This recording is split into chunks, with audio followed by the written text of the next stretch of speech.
오늘 일장을 마무리하도록 하겠습니다. 15절부터 마지막 끝절까지요. 같이 읽도록 하겠습니다. 에베소서 1장 15절부터 23절까지 다 펴시고 같이 읽읍시다.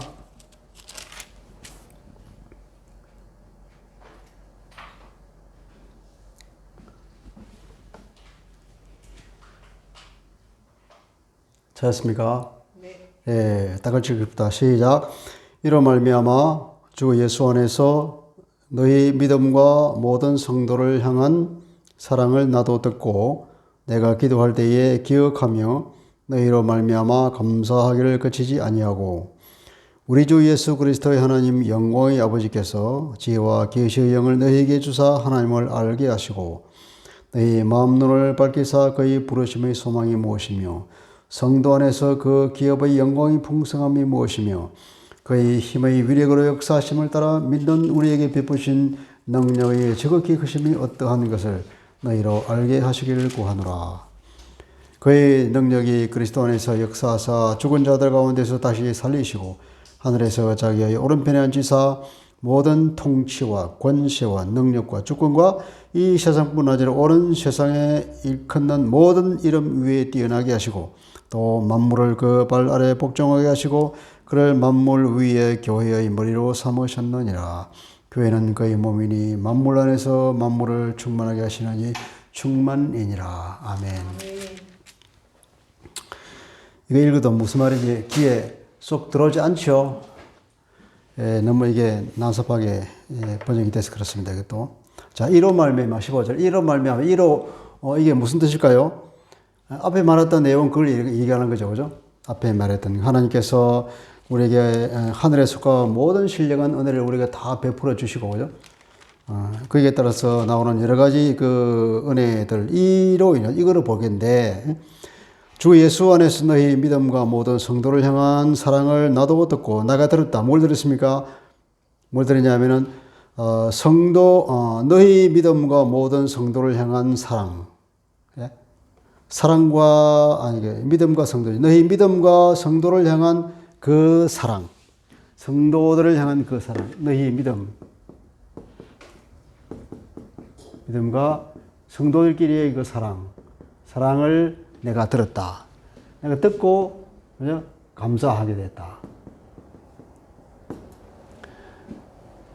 그런데, 여기 보면, 주 예수 안에서 하는 거죠. 예수 안에서. 그럼 주 예수 안에서가 무엇을 수식하는 부사구일까요?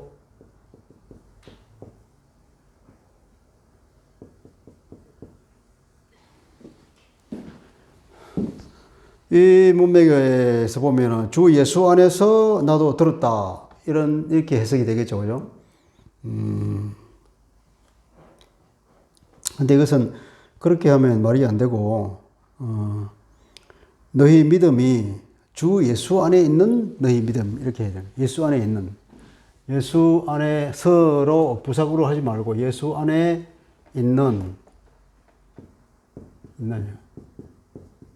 in Christ. 그러니까 이걸 예수 안에서라고 부사구로 할 거냐, 아니면은 예수 안에 있는 믿음을 수식해주는 믿음으로 볼 거냐, 아니면은 이렇게 해야 말이 된다는 거죠. 예수 안에서 들었다. 그건 이제 이상하죠. 우리의 믿음이 어디에 있습니까? 예수 안에 있는 거예요. 예수 안에서 우리가 믿음을 얻었고, 예수 안에서 우리의 믿음이 발현되는 것이고, 예수 안에서 그 믿음이 능력을 발휘하기 하기 때문에, 그것은 예수 안에 있는 믿음이죠. 예수가 주신 믿음이라고 해요. 그리스도께서 우리에게 주신 그 믿음이 너에게 있고, 또 성도들끼리의 너의 그 사랑을 내가 들었다. 바로 그 사랑 내가 들었다.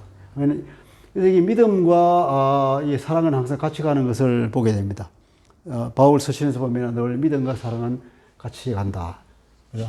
믿음은 어떻게 보면 이게 수직적인 거죠. 그죠? 하나님이 주신 우리에게 믿음을 주셨고, 그죠? 그래서 우리가 그 믿음을 가지고 이제 이웃끼리의 사랑을 실천하잖아요.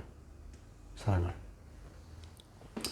하나님이 우리에게 믿음을 주셨다. 그 믿음은 어디서 오는 거냐면 하나님이 우리에게 그리스도를 통하여서 베푸신 그 지극히 큰 사랑, 그것을 보고 우리가, 제가 늘 표현하지만 그 과분한 사랑을 우리가 볼 때에 믿음이 생기는 거죠. 하나님께 의지하는 마음과 그분이 우리를 얼마나 사랑한지를 몸소 깨닫고 그에 대한 반응이 믿음으로 나타난단 말이죠. 믿음.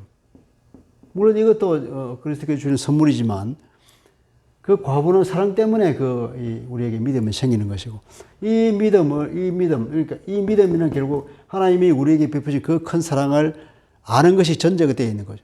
하나님은 우리를 사랑하시는데 그 믿음이 생기겠습니까? 우리 인간 사회도 그렇잖아요. 부모가 우리 한없는 사랑을 베풀어 줄 때 그때 우리가 부모를 믿죠. 부모를 신뢰하는 거잖아요. 친구 간에도 친구가 나를 사랑해주고 친구가 나에게 필요한 것들을 다 해주고 나의 허물도 덮어주고 그런 사랑을 베풀 때 내가 그 친구를 신뢰하는 거죠. 하나님의 그 과분한 사랑, 그 넘치는 사랑을 보고 우리는 거기에 감동할 수밖에 없고 그 하나님의 사랑 때문에 내가 믿음으로 반응하게 된다 말입니다. 그죠? 그러면 그 믿음으로 반응하는데 그 믿음이 어떻게 이웃에게 전달되느냐? 사랑으로 당연히 나타나는 거지. 너무나 기쁘고 이웃이 다 사랑스럽고 그러니까 하나님과의 관계가 이게 우리가 달리 말하는 관계 회복이라고 해요. 하나님과의 관계가 회복이 되면은 원래 에덴 동산에 가졌던 그 하나님과의 그 사랑의 관계, 그 관계 회복이 되는 모든 다른 수평적 관계는 다 회복이 된다. 우리 이웃 간의 관계, 그리고 모든 삼남 만상과의 자연과의 관계가 다 회복되어서 우리가 아름다운 사랑의 관계를 맺으면서 평화 가운데 살 수 있게 된다 이 말이에요. 그래서 믿음과 사랑은 같이 가는 것입니다. 우리 하나님의 그 사랑을 우리가 깨닫습니까? 그러면 그 믿음이 생깁니다. 믿음을 가진 사람은 이웃을 사랑하게 됩니다. 아멘. 자, 그래서 그 주 예수 안에 있는 그 사랑을, 그 믿음을, 그 성도들끼리 그 사랑을 내가 듣고 어쩌면 심지어 보면 내가 감사하기를 그치지 아니한다. 그 얘기를 듣고는 너무 하나님께 감사해요. 사도 바울은 그 성도들이 가진 그 믿음과 그 사랑을 보고 그것이 무엇입니까? 그 자체가 또 하나님의 엄청난 사랑이잖아요. 하나님의 능력이죠. 하나님께서 우리에게 베푸신 그 그 위대하신 그 크고 놀라운 능력이 있었기 때문에 가능한 거죠. 하나님의 크신 능력, 이 크신 능력을 이 본질상 진노의 자녀들인 여기 에베소 이방인들, 우리도 마찬가지지만 본질상 진노의 자녀들인데 죽을 수밖에 없는 아주 타락한 인간들이 하나님 크신 능력을 베풀어서 우리를 이 사탄이 수중에서 죄의 이 속박에서 우리를 뽑아버린 거예요, 이렇게. 이것이 아무나 할 수 있는 게 아니지. 이게 하나님의 크신 능력이 아니면 할 수 없는 일. 뽑아버려가지고 우리를 해방시켰기 때문에 이런 일이 생긴 것입니다. 그래서 바울은 그것을 생각하면서 하나님께 또 감사하는 거죠.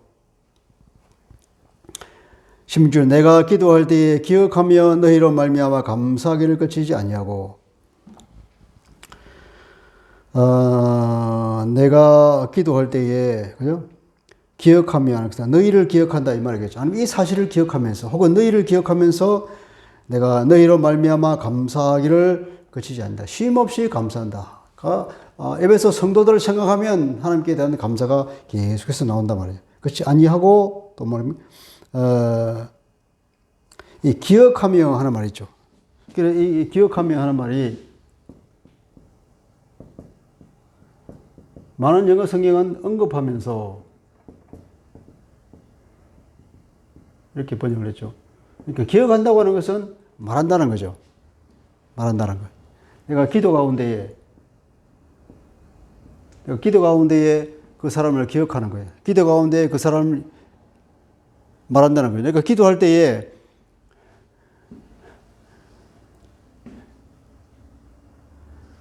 내가 내 사랑하는 엄마를 기억한다 그러면은 기도할 때 그 엄마를 위해서 기도한다는 말 아니겠습니까? 그 말이에요. 그러니까 기억한다는 것은 언급하며 말이에요. 이 단어 자체가 두 가지 뜻이 동시에 있어요. 기억한다 혹은 언급한다. 그래서 영어 성경은 많은 성경은 언급한다고 번역하고 또 우리 성경은 기억한다고 번역했죠. 그러니까 내가 기도하면서 너희를 기억하기 때문에 내 기도에 불가볼 너희들이 들어갈 수밖에 없다. 너희들을 위한 기도를 내가 하게 된다. 그런 거예요. 16절의 마지막 단어가 뭐냐면은 기도예요. 기도. 나의 기도. 내가 기도할 때에. 그래서 그 기도를 설명하는 말이 17절 이하입니다. 17절부터 이제 쭉 뒤에 어떻게 나옵니까? 23절까지. 17절부터 23절 끝까지가 뭐냐면 이 기도가 설명을 해요. 내가 기도할 때에 너희를 기억하면서 감사하기를 마지 않는다. 끊임없이 감사가 나온다. 그 기도가 뭐냐면 17절부터 23절까지 나오는 거예요. 그러니까 15절부터 23절까지도 여러 문장이 아니고 원문에 의하면 한 문장이에요. 이렇게 바울은 만연세 문장을 좋아하는 것 같아요. 한 문장입니다. 이것은 감사적이죠. 너희의 믿음과 그 사랑을 보면서 내가 감사한다. 감사하기를 많이 하자고 계속 기도하는데 그 기도를 다음과 같이 기도하는데 무엇을 위해 기도하냐면은 이제 영어로 보면은 뭐 so that죠.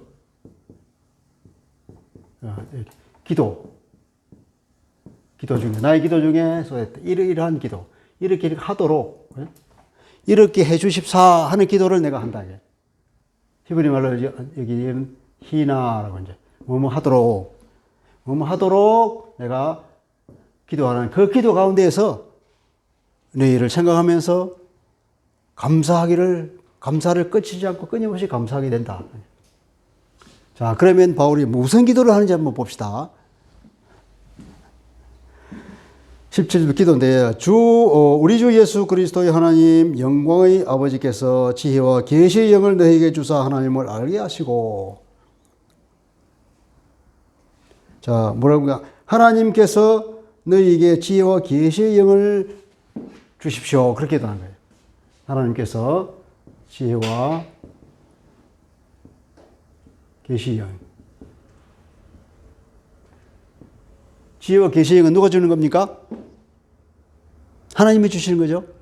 그러니까 바로 기도 하나님 이분들에게 지혜와 계시의 영을 주십시오. 이렇게 기도하는 거예요. 지혜와 계시의 영. 이것은 뭡니까? 이 무슨 영일까요?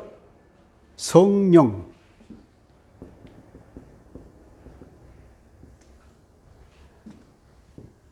그러니까 이게 동격이라고 봐도 뭐가 아니냐. 지혜와 계시 곧 성령.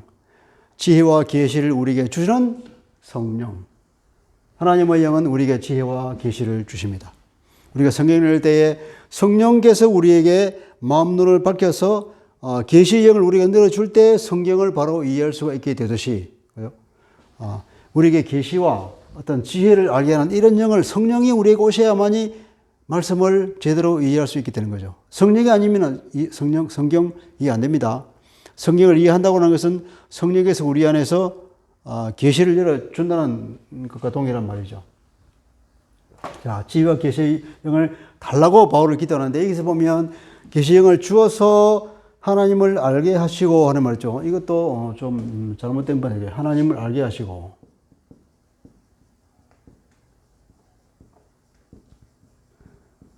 자, 에베소 성도들은 하나님을 이미 알고 있습니다. 그죠?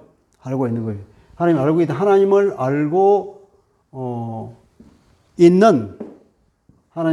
있는 에베소 성도들에게 이 말이에요. 이거는 원래 의미는 그에 대한 지식 안에 있는 그에 대한 지식이 있는 그에 대한 지식 안에서 그러니까 그분에 대한 지식 안에 있는 에베소 성도들에게 지혜와 계시의 영을 주십시오. 이렇게 기도를 한다는 것입니다. 그러니까 바울이 기도하는 내용은 한마디로 말하면 지혜와 계시의 영을 주십시오. 지혜와 계시의 영, 성령이 없으면 아무것도 안 되는 거예요. 그래? 예수 믿는 우리들에게는 성령님이 우리 안에 오시고 성령님이 우리를 진리 가운데 인도하시고 우리를 끝까지 구원에까지 이르게 하시는데 이 모든 구원의 그 여정에서 성령님의 은혜와 활동은 필수적이란 말이죠. 그래서 우리는 그렇게 말합니다. 자, 어떻게 구원을 할까? 하나님께서 그 구원 계획을 세우셔. 하나님의 그 완전하시고 선하신 그 뜻, 그분의 뜻이 이제 하나님의 계획으로 세워진 거예요. 이 계획은 누구신 성부 하나님께서 세운다 그래요. 그럼 그 구원 계획을 그리스도께서 이루셨죠, 그죠? 십자가를 지심으로 아들 하나님께서 아버지 하나님의 계획을 이루셔서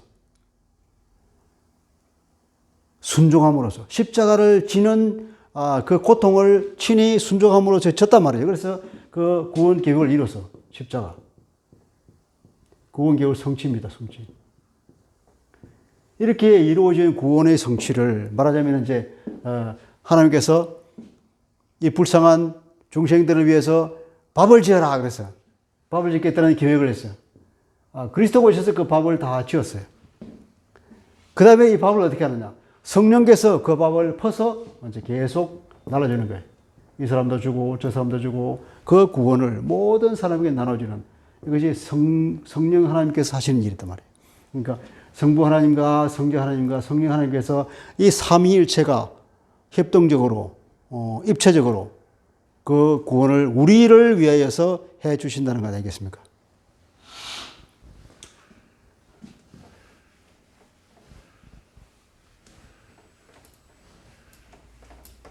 이 지혜와 계시의 영이 그렇게 중요한 것입니다. 지혜와 계시의 영을 달라고 기도하는 겁니다. 지혜와 계시의 영을 주어서 하나님을 알게 하시고 그게 아니고 지혜와 계시의 영을 주십시오 하는 거예요. 이미 하나님을 알고 있는 에베소 성도들에게 하나님께서는 성령을 부어주십시오. 성령을 부어줘서 어떻게 하냐면 뭔가를 깨닫게 해달라는 겁니다. 18절입니다. 너희 마음의 눈을 밝히사 그의 부르심의 소망이 무엇이며 성도 안에서 기업의 영광이 풍성이 무엇이며 19절 그 힘의 위력으로 역사하심을 따라 믿는 우리에게 베푸신 능력의 지극히 것이며 어떤 것을 너희로 알게 하시기를 구하노라. 19절 맨 마지막에 있죠. 너희로 알게 하시기를 구하노라. 그러니까 성령을 주셔서 마음 눈을 밝히고 성령을 주십니다. 그래서 마음 눈을 밝힙니다. 마음 눈을 밝혀가지고 어떻게 하냐면 그 마음 눈을 밝혀야 깨닫잖아요. 뭔가를 안다, 깨닫게 한다. 무엇을 깨닫느냐? 하나님이 주신 그 은혜가 어떤 건지, 하나님이 주신 그 은혜가 어떤 것인지를 더 깊이 알고 깨닫도록 하기 위해서 성령을 주셔서 마음 눈을 활짝 밝혀서 결국 뭐냐면 알게 하시기를 원한다. 하나님이 우리를 얼마나 사랑하시는, 하나님이 우리는 얼마나 큰 은혜와 모든 선물들을 다 주시는데 그것을 알았으면 좋겠다. 하나님 우리에게 모든 은혜를 주시는데도 불구하고 그거를 모르고 있으면 어떻게 됩니까? 모르고 있으면 그것을 누리지 못하겠죠. 그죠? 모르고 있으면 또 하나님을 찬양할 수 없는 것이고, 모르고 있으면 우리가 하나님의 그 사랑을 받은 자로서의 그 우리가 자존심도 세울 수 없을 것이고, 따라서 힘도 낼 수가 없을 것이고 하는 거예요. 그걸 알아야만이 우리가 내가 하나님께 이렇게 사랑받는 사람이구나. 아까 그랬죠. 음의 기사를 이렇게 내가 얼마나 거룩한 존재이지, 내가 얼마나 영광스러운 존재이지, 그걸 알므로써 나는 최고야. 나는 하나님의 그런 엄청난 사랑을 받고 있는, 하나님이 나를 영광스럽게 바라고 있는 그런 하나님의 아들이라는 그런 자존심을 높아나가시고 그 자존심에 걸맞는 삶을 살게 된다 이 말이에요. 그렇죠. 은혜를 좀 알아야 돼요. 아는 것이 힘이 있는 거예요. 하나님, 우리가 여기서 앞에 잠깐 소개할 것은 하나님 그 영광의 하나님이라고 했잖아요. 하나님 아버지, 영광의 아버지, 영광의 하나님. 이렇게 잠깐 얘기했죠. 그죠? 우리, 찬양하면서. 하나님을 영광의 하나님이라고 했단 말이에요. 하나님께서 얼마나 크신 분이고, 하나님께서 얼마나 은혜로우신 분이고, 하나님께서 얼마나 거룩하신 분이고, 얼마나 능력이 많으신 분인지, 우리는 하나님 그분을 묘사할 수가 없지요. 인간이 하나님을 어떻게 묘사하겠습니까? 묘사가 불가능한 거지만, 한마디로 할 수가 없는 거예요. 너무나 크시고, 너무나 거룩하시고, 너무나 능력이 많으신 그분을 우리가 어떻게 표현할 거예요? 그걸 표현할 수 있는 유일한 한마디, 우리가 인간이 할 수 있는 유일한 것이 영광스러운 하나님, 이렇게밖에 표현할 수 없는 거죠. 그러니까 이 하나님의 영광이라 그러면 우리가 뭘 상상하냐면은 출애굽기에 그 신의 산에서 하나님이 이제 임재하신 거 있잖아요. 그러면 뭐 어떻게 되면 소리가 나고 나팔 소리가 울리고 구름이 있고 빽빽한 구름 가운데서 천지가 진동하면서 그런 묘사가 나오잖아요. 하나님 시상에 임재하는 어떤 그 조금만 나타내더라도 인간이 감당할 수 없을 때 엄청나게 막 지구 전체가 흔들리는 그런 두려움에 사로잡혀 있는데 그것을 하나님의 영광으로 표현합니다. 그 안에는 우리가 무엇을 느낄 수 있겠습니까? 제일 먼저 하나님의 거룩하심. 하나님의 거룩하심. 그 하나님의 그래서 구약에서는 얘기했다. 하나님을 보고 살 사람이 없다 그러잖아요. 그래서 오라 뭐 화로다 나여 망하게 되었도다. 이사야가 그랬습니까? 하나님을 만나고 내가 어떻게 살겠냐? 죽었다고. 사사기에도 보면 나오잖아요. 이거. 사사기에 삼손의 부모가 그 아버지가 그 천사를 만나고 이제 우리가 끝나 죽었다. 우리가 하나님 보고 어떻게 살겠냐? 그런 말 하잖아요. 거룩하신. 지극히 거룩하신 그 하나님. 그분은 또 그 능력이 무지무지하잖아요. 온 천지가 다 뒤흔들리고, 그죠? 그 두 개만 보더라도 하나님 그 지극히 거룩하십니까? 지극히 능기가 뭐라십니까? 그분이 또 어떻게 척한 사랑에 쌓여있는 분이고 사랑을 베푸는 사람, 그런 무시무시한 능력을 가진 분임에도 불구하고 사랑 그 자체이시다. 여기에 우리가 그분에 끌리는 거죠. 하나님을 바라보면서 우리는 이 거룩하심과 능력을 보면 우리는 두려움에 사로잡히죠. 두려움. 영어로는 fear라고 그러잖아. 두려움에 사로잡힌다. 그 두려움뿐입니까? 그분은 너무나 사랑이 많으신 사랑으로 충만하시기 때문에 두려움에도 불구하고 너무나 사랑이 많아서 우리가 거기에 나도 몰래 끌리게 된단 말이에요. 그러니까 두려움에도 불구하고 왠지 그곳에 가고 싶어 하는 그런 마음, 두 가지 감정. 그걸 잘 표현해서 우리말로 경외한다. 경외. 그래서 이런 하나님의 생각을 우리는 하나님에게 경외할 수밖에 없다. 왜는 이게 두려움이거든요. 이거 왜가 존경한다. 두려우면서도 그분을 경배하고 존경하는 마음이 묻혀서 그분께 끌리는 그 마음. 하나님의 영광이죠. 그런데 이 영광이란 것이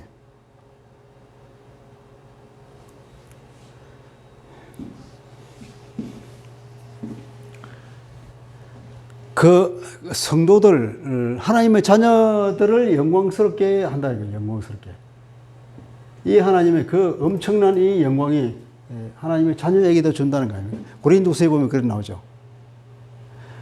우리에게 빛을 비춰 하나님께서 창세기 나오는 빛이 있으라 하는 그 창조하신 그 하나님께서 또 우리에게 빛을 비춰줬다. 우리 마음에 빛을 비춰주니까 우리가 어둠에 물려가면서 우리가 볼 수 있는 이 마음 눈이 열려져서 뭘 봤냐면은 그리스도의 얼굴에 있는 하나님의 영광, 그리스도의 얼굴에 하나님의 영광이 있어.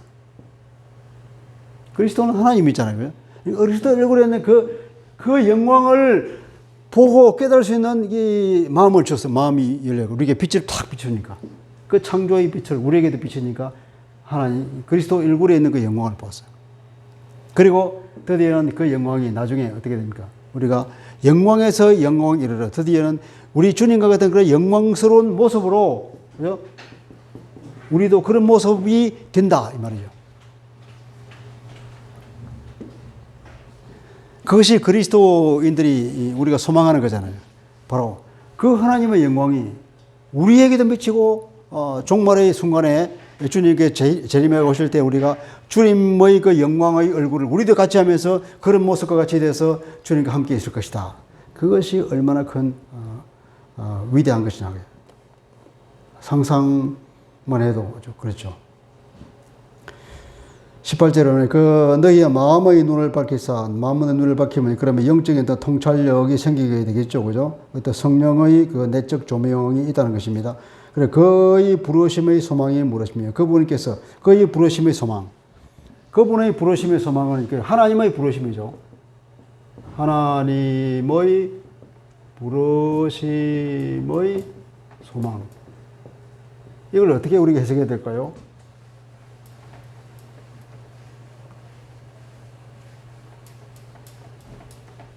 이 소망이 그러면 누구의 소망입니까? 하나님의 소망입니까? 내 소망입니까?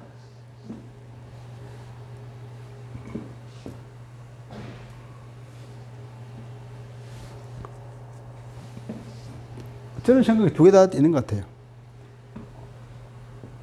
하나님의 부르심. 하나님의 부르심이냐, 아니면 하나님의 소망이냐, 이렇게 될 때. 이걸 어떻게든지 해석이 가능하잖아요. 하나님의 소망이냐, 하나님께서 나를 부르신 거냐. 하나님께서 나를 불렀어. 하나님께서 나를 불렀는데, 그 부르심이라는 소망. 부르심이라는 소망.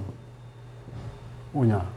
아니면 그 부르심이라는 그 소망이 누구의 소망이냐면 그 소망이 하나님의 소망이냐 아니면 나의 소망이냐. 하나님께서 나를 부를 때에 나에게 그런 소망을 주신 나의 소망이냐. 하나님께서 우리를 부르실 때에 하나님께서 소망이 있을까 없을까요? 당연히 소망이 있겠죠. 부르신 목적이 있을 거예요. 소망이라는 목적이 있는 거예요. 앞에도 뭐라 하잖아요. 창세전에 우리를 택하시고 하나님의 자녀가 되기를 예정을 하셨는데 어떻게 됐다가 흠먹고 완전한 존재로서 예정했다 그래요. 그러니까 우리는 하나님께서 우리를 부르셔서 우리를 창세전부터 택하고 부르셨는데 어떻게 그 죄로부터 죄에 쩌들어 있는 우리를 거기서 거기서 탈출시켜서 해방시키단 말이에요. 구원이잖아요. 해방시켜서 우리를 어디로 끌고 가느냐. 완전한 사람으로, 흠없고 거룩한 사람으로, 거룩하고도 흠이 없는 완전한 하나님의 자녀로, 그 영광스러운 하나님의 자녀로 끌고 가는 거예요. 그것이 하나님이 우리를 부르신 하나님의 계획, 따지면 하나님의 소망이라는. 다른 그 소망이 바로 내 소망이기도 하잖아요. 그죠? 지금은 내가 아직은 완전하게 되지 않았는데 하나님께서 그런 소망을 가지고 나를 부르셨기 때문에 장차 예수님의 다시 올릴 그날 내가 어떻게 된다고요? 그랬잖아, 아까. 우리도 주님의 그 영광스러운 모습으로 변할 것이라고. 그건 뭐 여기, 고린도후서에 있는 것뿐 아니라, 거기도 있습니까? 빌립보서에 있습니까? 3장에도? 그렇죠. 많이 있잖아요. 어쨌든 우리는 주님이 재림하실 그날 우리가 주님처럼 영광스러운 모습이 될 거라는 말이죠, 그거. 근데 그게 우리의 소망이 아니겠습니까? 하나님의 우리에게 주신 소망이고 나아가서는 하나님이 우리를 부르신 하나님의 소망이기도 하죠. 우리 개인적으로 보면 우리가 그 구원을 얻는 것이고죠. 그 영광스러운 위치에 거룩하게 되는 것이 흠없고 또 우리가 이게 개인뿐 아니라 우리가 교회로 보면 교회도 그죠? 교회가 거룩한 존재로서 우리를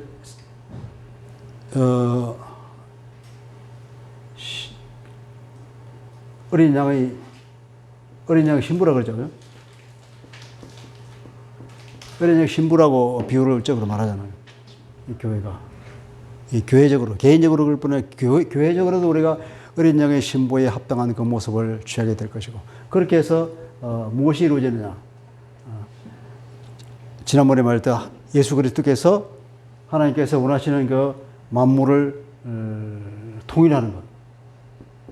통일. 다시 말하면 모든 만물을 다 주님의 그 주권 가운데 복종시키고 주님의 통치가 임하는 하나님의 통치와 그러니까 뭐 통치가 짓밟는 것이 하나님의 그 사랑과 그 모든 은혜로운 그 관계 가운데 다 품어 안아서 모든 만물들이 다시금 하나님의 첫 창조할 때의 그 모든 조화와 아름다운 관계로 다시금 들어오게 하는 것. 우리 그걸 흔히 재창조, 새 창조, 창조의 완성이라는 말이죠. 그게 이제 요한계시록 보면 그 하나님의 계획이 구현된 것을 보여주죠. 요한계시록에서. 이러한 하나님의 모든 계획이 다 이렇게 개인으로거나 교회를 통해서 이루어 나가는 거나 다 이렇게 되는 거죠. 그 부르심의 소망이 뭔지를 알게 되기를 원한다는 거예요. 부르심의 소망이 무엇이며 또 성도 안에서 그 기업의 영광의 풍성이며 두 번째로는 자 아까 불러서 우리가 성령을 우리에게 주셔서 우리의 마음 눈을 열어서 이렇게 깨달음이 있는 거죠. 깨달음 마음 눈이 영적인 눈이 밝혀져서 무엇을 알아내냐면 세 가지를 알아야 된다. 세 가지를. 자 처음에 뭐라 그랬죠? 부르심의 소망. 부르심의 소망이 뭔지를 알게 해 주십시오. 이렇게 바울이 기도. 두 번째로는 뭘 깨달아야 된다는 거예요. 세 가지를 깨달아 알 수 있도록 성령을 부어 주십시오. 그렇게 말하는데 뭘 깨달았냐면 두 번째로는 성도 안에서 그 기업의 영광의 풍성함이 무엇이며 성도 안에서 하는 것 이것도 마찬가지로 성도 안에 있는 그러니까 복수입니다. 성도들 가운데 있는 이게 그 기업이라 그러는데 그 기업은 영어의 뭐 더 정관사 더의 의미가 아니라 이거는 그분의 말이에요. 그분의 기업. 하나님의 기업. 그러니까 우리가 이게 성경을 번역할 때 이게 그라 그러면 영어의 말인지 더 정관사 말인지 아니면 그분의 뜻인지 그 사람의 것인지 이렇게 분명히 해야 되는데 이게 좀 불분명하게 번역이 됐지만 굉장히 이해하기 힘들죠. 이걸 그분의 이렇게 번역하면 얼마나 좋겠습니까? 성도 안에 있는 성도들 가운데 있는 그분의 기업의 영광의 풍성함이 무엇이며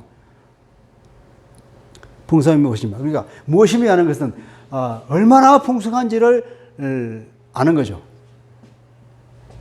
영광의 풍성함.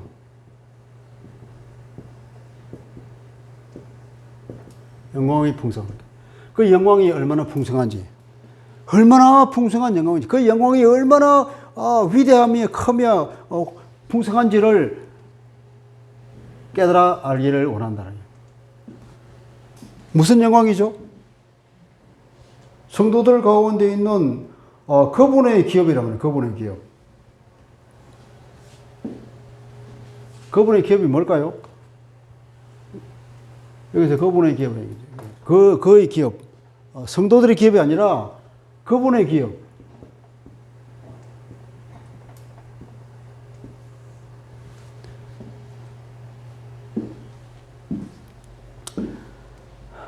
기업이라는 말을 쓰잖아요. 그죠? 기업이라면 여기서는 기업. 이 기업이라는 말이 나온 단어의 의미가 이게 제비라고 하는 말에서 파생대에 나온 말이에요. 그러니까 제비를 뽑을 때에 우리 구약을 생각해 보면 제비를 뽑아서 뭘 얻잖아요. 이스라엘 백성들이 땅을 분배받을 때 제비 뽑아서 땅을 나눠 가졌다면 하나님께서 제비 뽑아서 나누려고 했으니까 제비를 뽑아서 내게 당첨된 나의 끝. 그러니까 나의 재산. 그러니까 재산. 이렇게 재산이라는 뜻이고 상속이라는 뜻도 있고 그 경우에 따라서 다른 번역되는데 이때는 재산이라. 그분의 재산. 하나님께서 제비 뽑아서 나의 재산이라는 것. 구약에서는 그것이 누구였습니까? 구약에서는 이스라엘 백성이 하나님의 백성이란 말이에요. 하나님께서 너희는 나의 제비 뽑은 나의 분깃이라 하나님께서 그렇게 말했다. 이스라엘 백성 자체가 하나님의 자산이란 말이에요. 그리고 나중에는 보면 이제 하나님을 경외하는 그 사람을 나의 보물이 될 거라 그러거든.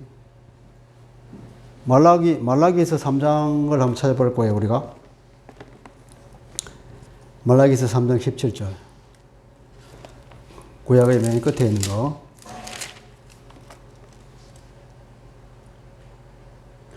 만군의 여호와가 이르노라. 나는 내가 정한 날에, 내가 행동하는 그 날에 그들을 나의 특별한 소유로 삼을 것이다. 이게 특별한 소유라고 하는 것이 바로 이 말이에요. 나의 소유로 삼을 것이다.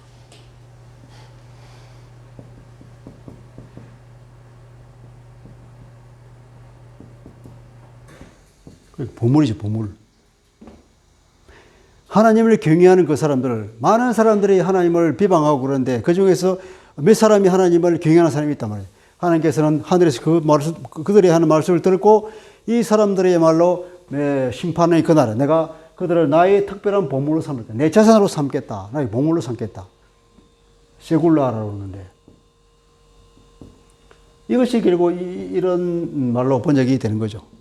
하나님께서 당신의 고유한 재산으로 당신의 보물로 삼을건 그 하나님의 사랑하는 백성이 바로 그러거든요. 예수 안에서 우리가 하나님의 제비 뽑아서 하나님이 당신의 재산을 우리가 제비 뽑혔고 우리는 하나님께서 그렇게 보물로 여기시는 귀한 하나님의 재산이란 말이죠. 그것이 성도들 안에 있다 그랬으니까 결국 성도, 예수 믿는 그리스도인들, 성도 그 자체가 이 기업이 말하면 성도 자체를 말해요. 그리고 기업의 영광이 풍성함. 그러니까 이 성도들의, 그걸 다시 또 번역하면 성도들의 영광. 성도들의 영광이 얼마나 풍성한지 알 수 있도록 성령을 부으십시오. 성도들의 영광, 곧 나의 영광이잖아요. 나의 영광. 앞에서 영광의 아버지, 영광 가운데 계신 하나님의 그 영광. 여기서 보면은 18절에 보면은 그 성도들의 그 영광. 하나님께서 성도들에게 영광을 부어주신다는 거 아닙니까?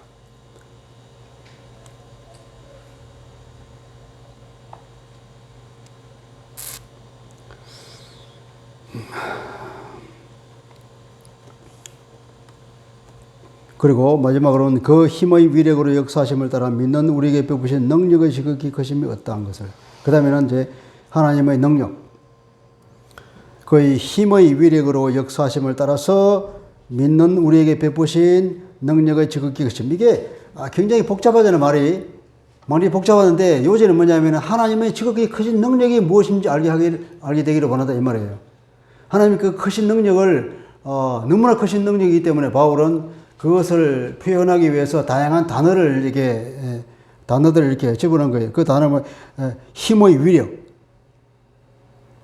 그 지극히 크신 능력의 지극히 크심 이렇게 표현하고 있죠. 힘의 위력으로 역사하심을 따라, 이거 따라 하면 이렇게 뒤에 무슨 동사가 나오는데 그게 아니고 이게 전부 다 명사예요. 힘의 위력으로 역사하심을 따른 그분의 능력. 믿는 우리에게 베푸신 그분의 능력, 우리에게 베푸시는 말도 없고, 역사하심을 따른 믿는 우리를 향한 그분의 능력이 말이에요.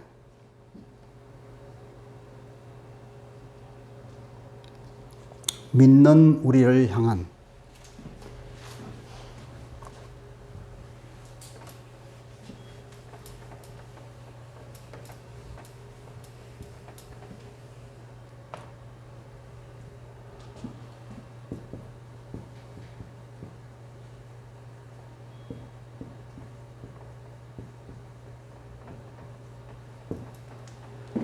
하나님께서 그 능력을, 엄청난 능력을 베푸시는데 그 능력은 또한 믿는 우리를 위한 능력이기도 하다는 거죠. 우리를 향한 능력이니까 우리를 위한 능력이라고. 이게 이제 영어로 치면 이제 이게 포라는 전치사예요. 우리를 위한 능력일 수도 있고 우리를 향한 능력일 수도 있는 거죠. 그 하나님께서 능력을 행하셨는데 그 힘의 위력으로 역사하심, 일하심, 그 일하심을 따른 그분의 능력의 지극히 크심이거든요.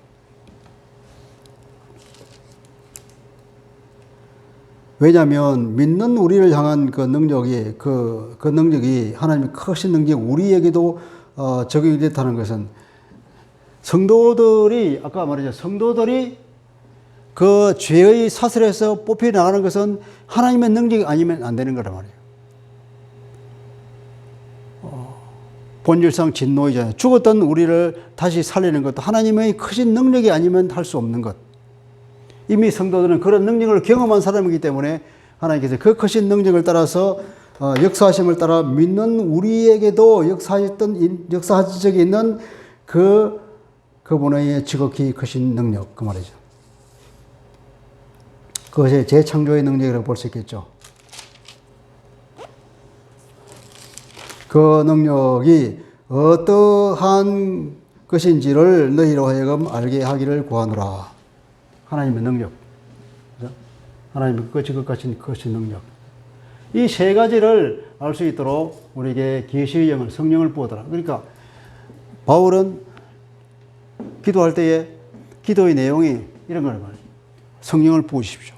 성령을 부으시고 우리 마음문을 밝혀주십시오. 그래야 하나님께서 우리에게 베푸신 이 모든 그 은혜와 그것들이 무엇인지 알게 되기를 원합니다. 좀 더 깊이 깨닫게 해주십시오. 우리 그런 기도를 하지 않습니까?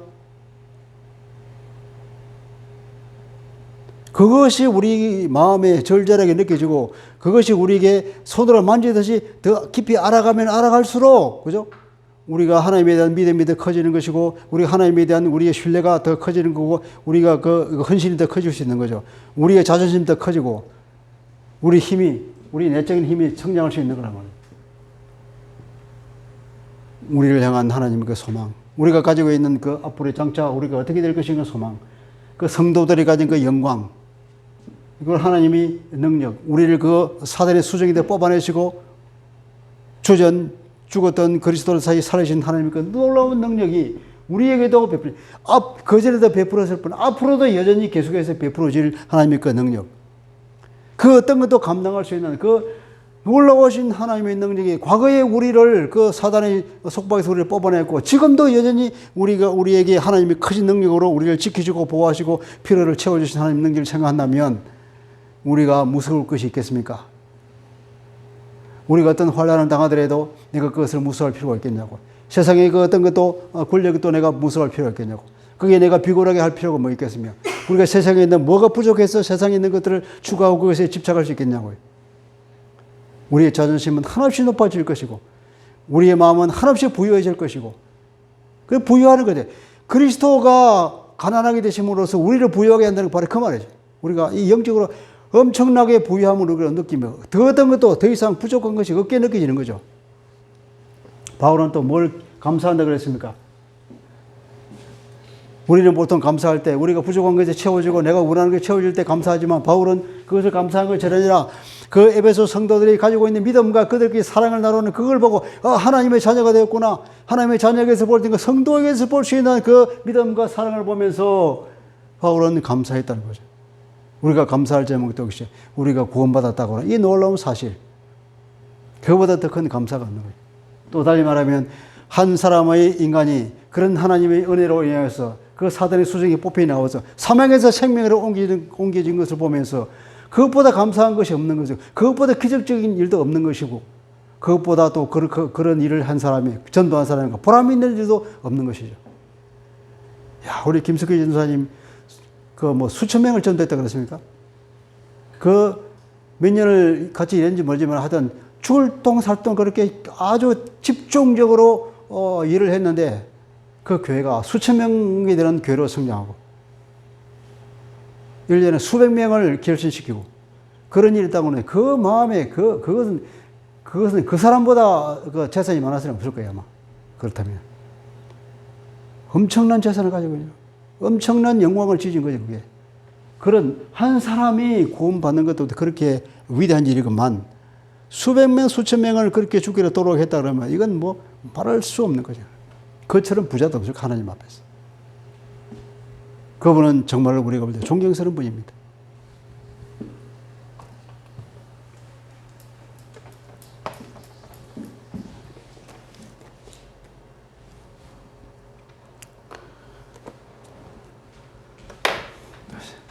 시간이 많이 갔어.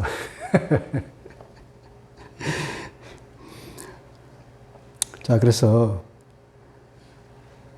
그분의 능력이 얼마나 크냐 하는 것을 이제 예정으로 말하고 있는 것이 20절, 21절, 22절입니다.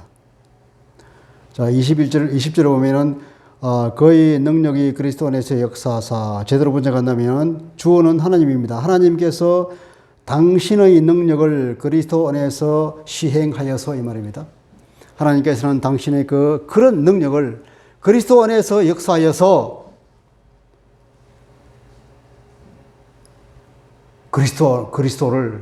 그를 죽은 자 가운데서 다시 살리시고 하늘에서 자기의 오른편에 앉히셨다. 그 능력, 하나님의 그 능력이, 하나님 그 무시무시한 그 능력이지, 그 위대하시고 너무나 크신 그 능력이 어떤 거냐? 바로 그리스도를 살리신 그 능력이란 말이에요. 그리스도 안에서 하나님의 그 놀라운 능력을 시행하셔서 죽은 그리스도를 다시 살렸어서 하늘에 올려가지고 당신의 오른편에 앉으시는 그것이 하나님의 지극히 크신 능력의 예정이 되는 거지. 하나의 예가 된다는 거지. 대표적인 예로 그리스도를 살리시고 부활시키시고 자기의 오른편에 앉으신 그것을 예로 들고 있는 거예요. 예로 들고 있는 건데 바로 그 능력이 바로 우리를 위하여서 지금도 역사하고 있다는 것이라는 것을 얘기하고 있는 거죠. 21절 모든 통치와 권세와 능력과 주권과 이 세상뿐 아니라 오는 세상에 일컫는 모든 이름 위에 뛰어나게 하시고 그 어떠한 것도 주님의 통치 아래에 있지 않는 것이 없다 하는 것을 표현하기 위해서 통치와 그죠? 통치,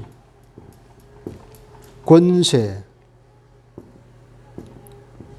능력, 주권, 그리고 다른 이름들. 통치, 권세, 능력, 주권, 이것은 다 뭐냐면 다 결국은 이게 영적 존재, 영적 존재를 얘기하는 거예요. 영적 존재를 뭐 통치나 권세나 능력이나 주권이나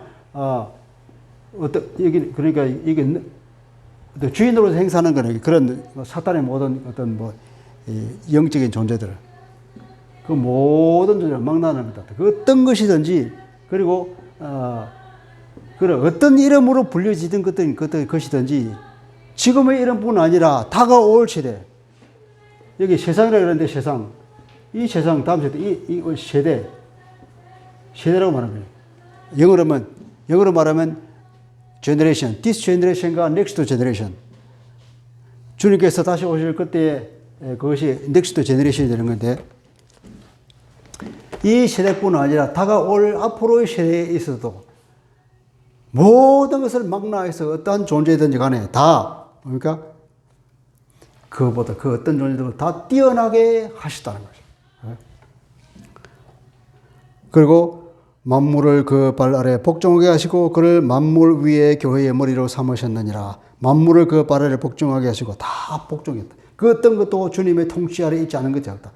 다 주님의 발 아래 복종하고 통치 당하는 거죠. 통치 대상이고. 그리고 만물 위에 교회의 머리가 아니라 만물 위에 머리로 만물 위에 있는 머리. 이제 만물의 머리죠. 만물의 머리. 만물의 머리. 만물의 위에 있는 머리. 그 머리인데 그 머리로서 이것을 누구에게 주냐면 교회에게 주셨다. 그리스도를 교회에게 주셨다는 거예요.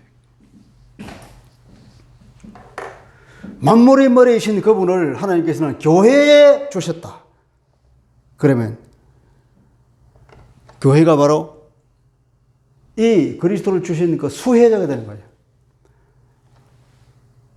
그리스도를 교회에게 주시니까 당연히 만물의 머리이신 그분이니까 교회의 머리도 되겠죠. 그죠? 교회를 다스리는 분으로 그분이 오셨으니까 이런 엄청난 능력을 가지신, 이런 넘치는 은혜를 가지신 그 그리스도가 교회를 돌본다 그러면 얼마나 교회가 영광스럽고 교회가 은혜스럽고 교회가 능력을 받을 거냐 말이죠.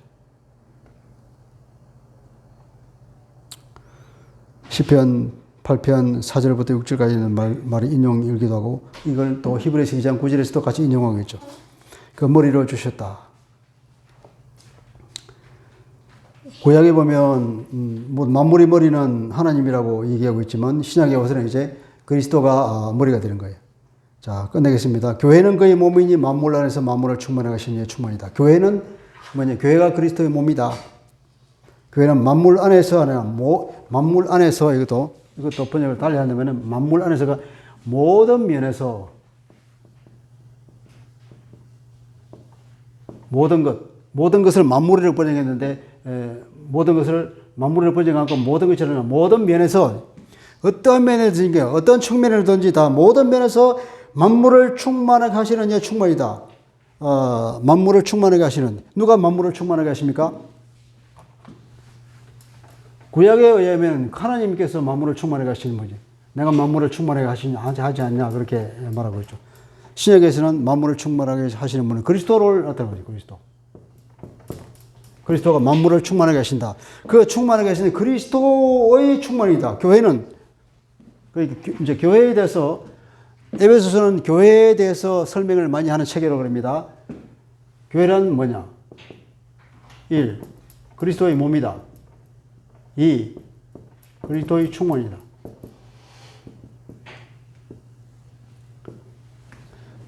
충만이라고 하는 것은 충만이 뭐냐면은 근데 부족한 것을 채워주고 잘못된 것이나 어려운 게 있으면 그것을 똑바로 발라주고 채우고 완전하게 하시는 것을 충만이라고 부릅니다. 하나님께서는 이 삐뚤어진 세상을 고쳐주시죠. 그래서 완성할 거잖아요. 이 어그러지는 이 손상받은 하나님의 피조 세계를 치유해서 완전하게 만들 것일 거예요. 주님의 재림하신 그날. 그것이 창조의 완성이죠. 이 땅에 부족한 게 있으면 하나님께서 충만하게 채우십니다. 하나님의 그 임재는 없는 것이다. 하나님의 임재가 가득 찬 것을 우리가 어디서 볼 수 있냐면 구약에서 성막을 만들었을 때 모세가 주님께서 하나님께서 가르쳐 주신 그대로 성막을 만들고 예배를 드렸더니 그 안에 하나님의 영광이 충만하게 임재했다 그랬죠. 그죠? 그러한 충만. 하나님의 충만. 모든 세상을 다 하나님의 통치가 모든 것까지 다 미치는 그런 하나님의 통치를 말하는 거예요. 그리스도 몸이라는 것은 교회가 그리스도 몸이라는 것은 그리스도와는 뗄래야 뗄 수 없는 관계고 교회는 그리스도로부터 모든 자양을 공급받는 존재죠. 그리고 어떻게 보면 교회는 뭐냐면 그리스도로부터 모든 능력을 공급받아서 모든 은혜를 공급받아서 부족함이 없고 가득 채워지고 천국과 같은 존재죠.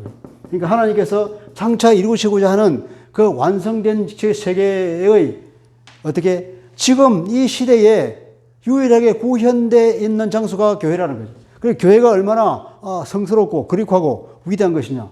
교회는 그리스도로 충만한, 교회는 그리스도 충만이라고 했죠. 그렇게 충만하게 하시는 분이 가득 차 있는 곳이 교회라는 거예요.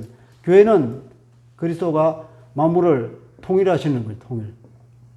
그 통일하는 그리스도께서 교회에 와서 충만하게 임재하시고 교회에서 하나님의 임재가 가득 차고 교회에서 그 모든 부족함을 메고 교회에서 주님께서 은혜를 베푸시고 구원을 주시고 모든 은사를 주시고 그래서 장차 올 세계에 대한 맛보기를 우리에게 주십니다. 이 교회는 거룩한 곳이고 완전한 것이고 이 교회를 세속화시키는 사람이 누구냐? 지금 많은 교회가 여기서 말하고 있는 교회는 너무나 동떨어져 있잖아요. 이런 교회라고 누가 생각했어요? 많은 교회들이. 누가 그렇게 만들었냐고. 주님께서 말하기를 교회를 파괴하는 자는 내가 그를 멸하겠다고 그랬잖아요. 고린도 전서 어딘가? 교회가 원래 이렇게 거룩하시고 완전하고 주님으로 충만한 곳인데 드디어 이 땅에서 유일하게 천국이 완성된 형태로 하늘을 뚫고 내려와서 그리스도께서 이 땅에 하나님의 그 도구로서 천국의 그 주님에게 뭡니까 이게 통일의 그 어떤 발판으로서 혹은 도구로서 이 땅에 만들어 놓은 거룩한 곳인데 이 교회를 손상하시는 자 하는 자 하나님 앞에 용서받을 수 없는 거죠. 교회는 그렇게 거룩한 곳이고 그래서 우리는 교회를 통하여서 하나님의 그 사업을 함께하는 귀한 도구가 되는 성스러운 도구가 되는 것이고 교회는 위대한 것이고 교회는 하나님의 영광에 가득 찬 것이고 교회는 거룩한 곳이고 하나님의 은혜로 가득 찬 곳입니다. 그래서 그 교회에 속한 성도들이 동일한 하나님의 그리스도의 은혜로 그리스도의 영광으로 가득 찬 존재라는 것 그런 것을 우리가 알고 우리가 자존심을 가지고 이 세상에서 세상이 시시한 것 때문에 우리가 관심을 가지지 않고 저 하나님 우편에 앉아 계신 우리 그리스도의 그 영광을 소망하며 살아갈 수 있는 우리가 됐으면 좋겠습니다. 기도하겠습니다. 하나님 오늘 에베소 1장 후반절에 있는 바울이 감사하는 기도와 그 기도의 내용들을 살펴보았습니다. 바울은 우리가 부족한 것, 우리가 바라던 바가 성취된 것을 감사하는 것이 아니라 바로 우리가 하나님으로부터 그 믿음을 가지고 그리고 그 믿음을 바탕으로 한 성도들끼리 그 사랑을 보고 하나님께 감사했던 것입니다. 우리도 이러한 것을 소망하며 이런 것을 감사할 수 있었으면 좋겠습니다. 바울은 또 기도하기를 또 어떤 것도 다른 것을 기도하는 것이 아니라 세상의 어떤 것을 달라고 기도하는 것이 아니라 성령을 부어주셔서 우리에게 베푸신 하나님 그 놀랍고 크신 그 무한한 사랑을 알고 깨닫고 알기를 바란다고 기도하였습니다. 그렇습니다, 주님. 우리가 하나님이 우리에게 베푸신 그 은혜와 우리를 영광스럽게 하는 그것이 어떤 것이 잘 몰라서 우리가 이렇게 초라하게 살고 있지 않겠습니까? 주님, 우리에게 베푸신 하나님의 그 무한하신 능력과 그 영광스러운 것을 우리가 바라보면서 우리가 세상에 대해서 자존심을 가지고 우리가 세상을 변화시킬 수 있는 이 하나님의 아들로서 딸로서 교회에 소속된 사람으로서 이 영광스러운 이 땅에 이 세계를 다스리는 그 하나님의 도구로서 세상을 변화시키며 살아갈 수 있는 역동적인 하나님의 자녀들이 다 되게 하여 주옵소서. 그런 우리 누리사랑 교회 되게 하여 주옵소서. 예수 그리스도 이름으로 기도합니다. 아멘.